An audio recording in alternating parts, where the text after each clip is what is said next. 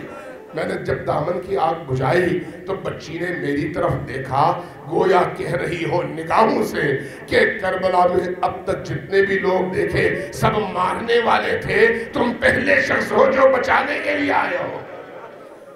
جب میں نے یہ منظر دیکھا، میں نے دیکھا بچی کے رخسار سیاہ ہے، کانوں کی لو پھٹی ہوئی ہے، خون بہہ رہا ہے، جسم زخمی ہے، مخنا چھن چکا ہے۔ میں نے پوچھا بیٹی تم کون ہو جو اتنی مظلومہ ہو؟ کہا حسین کی بیٹی سکینہ ہو۔ میں نے پوچھا بیٹی یہ تمہارے رخسار سیاہ کیوں ہے؟ کہا ان ظالموں نے اتنے تمانچے مارے، اتنے تمانچے مارے کہ رخسار سیاہ ہو گئے۔ میں نے پوچھا تمہارے کان کی لو پھٹی ہوئی ہے، کیوں پھٹی ہے؟ کہا کہ انہوں نے میرے گوشوارے اتنے زور سے کھینچے، اتنے زور سے کھینچے کہ میرے کان کی لو پھٹ گئی۔ اب اس منظر کو دیکھ کر بعض علماء کہتے ہیں کہ زینب پکاری لوگو اگر تم میں غیرت نہیں ہے تو انسان بنو، مردوں سے لڑو، بچی کو کیوں مارتے ہو؟ کہ آج بھی زینب کی آتی